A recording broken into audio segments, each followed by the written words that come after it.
नमस्कार बंधुरा सुस्वादु रान्नार घरे आपनादेर सकलके अनेक अनेक स्वागत।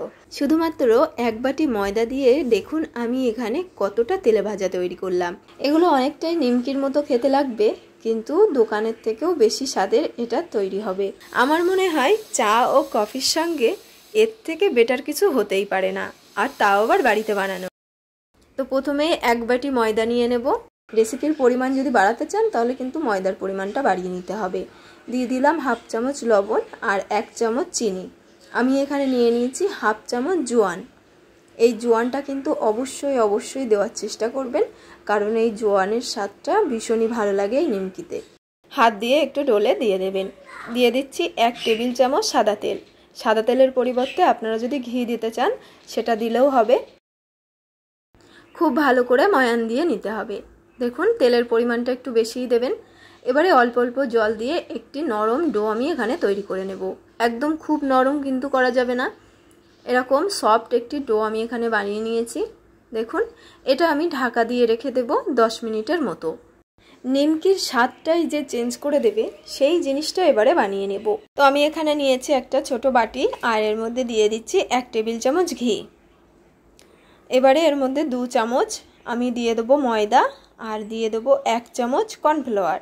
এখানে দিয়ে দিলাম 2 চামচ ময়দা আর দিয়ে দিচ্ছি 1 চামচ কর্নফ্লাওয়ার। খুব ভালো করে মিশিয়ে নেব। আপনারা চাইলে 1 চামচ ঘি ও 1 চামচ তেল দিয়েও বানাতে পারেন।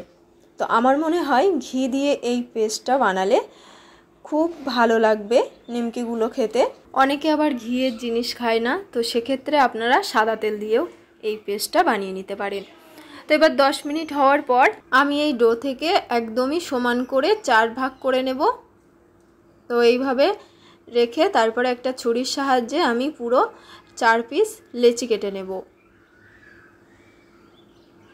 তো এইভাবে আমি লেচি কেটে নিলাম। এবারে এই 4 পিস লেচিরে আমি বড় বড় রুটি বেলে নেব। বাজারে দেখবেন নিমকি বিক্রি হয়, সেগুলো ছোট ছোট লেচি করে সেগুলোরে দুভাজ করে ভেজে দেয়।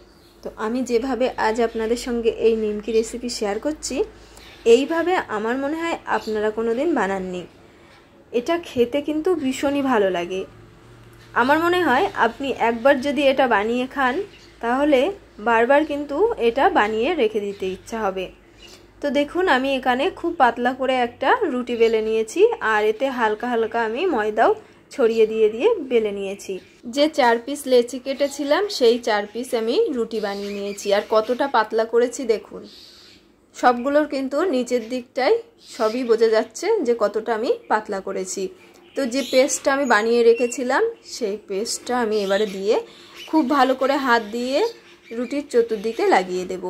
নিমকির যে হালকা লেয়ারগুলো হয়েছে সেই লেয়ারগুলো কিভাবে হয়েছে আপনাদেরকে এবারে দেখাবো। তো ওই রুটির উপরে আমি আবারও একটা রুটি এইভাবে দিয়ে দিলাম। তো এটা ভাঁজ পড়ে গেলেও কোনো অসুবিধা নেই, এইভাবে একটু চেপে দেবেন। তারপরে এর উপরেও আবারও ওই একই পেস্ট দিয়ে হাত দিয়ে খুব ভালো করে চতুর্দিকটা লাগিয়ে দিলাম।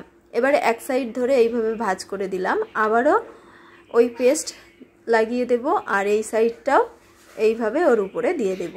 এই নিমকির সবথেকে সিক্রেট রহস্য কিন্তু এটাই। তো এটা খুব ভালো করে দেখে নেবেন।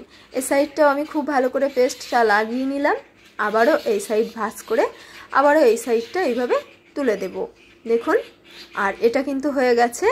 আমি এবারে এটাকেই বেলে নেব। এটা বেলার সময় কোনো রকম ময়দা কিংবা অয়েল ব্যবহার করার দরকার নেই। আপনারা যত ভালো করে এই ভাঁজ করা জায়গাটা করবেন ততটাই ভালো লাগবে আপনাদের নিমকিগুলো খেতে। আর লেয়ারগুলো এতটা হালকা হবে আপনারা কিন্তু বুঝতেই পাচ্ছেন না। দেখুন আমি এখানে কিন্তু বেশি পাতলা করিনি, আবার ভীষণ মোটাও রাখিনি। এবারে এরকম করে বেলে নিয়েছি আর এবারে একটা ছুরির সাহায্যে আমি এখানে কেটে নেব।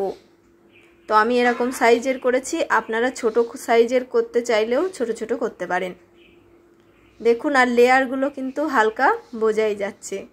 আর এগুলো তেলে দিলে কেমন লাগবে চলুন এইবারে দেখা যাক। তো আমি এখানে তেল গরম করতে দিয়েছি আর এই তেলটা কিন্তু ভীষণ গরম করা যাবে না। এখানে আমি হালকা গরম করে ওর মধ্যে একে একে দিয়ে দেব। যতটা ধরবে আমি ততটাই দিয়ে দেব। এগুলো ভাজার সময় গ্যাসের ফ্লেম একদমই লো টু মিডিয়াম রাখতে হবে। যেহেতু এটা ময়দা দিয়ে বানানো আর লেয়ারগুলো খুব হালকা হালকা। তো এটা কিন্তু 5 থেকে 6 মিনিটের মধ্যেই এটা ভাজা হয়ে যাবে, আর বেশিক্ষণ রাখবে না, একদম পোড়া পোড়া হয়ে যাবে। দেখুন 1 থেকে 1.5 মিনিট পরই এরকম লেয়ার চলে আসবে, আর লেয়ারগুলো স্পষ্ট বোঝাই যাচ্ছে যে লেয়ারটা কতটা সুন্দর হয়েছে। এইভাবে আমি এক পিঠ হয়ে গেলে উল্টে দেবো, আর তারপরে আবারও উল্টে দিতে হবে।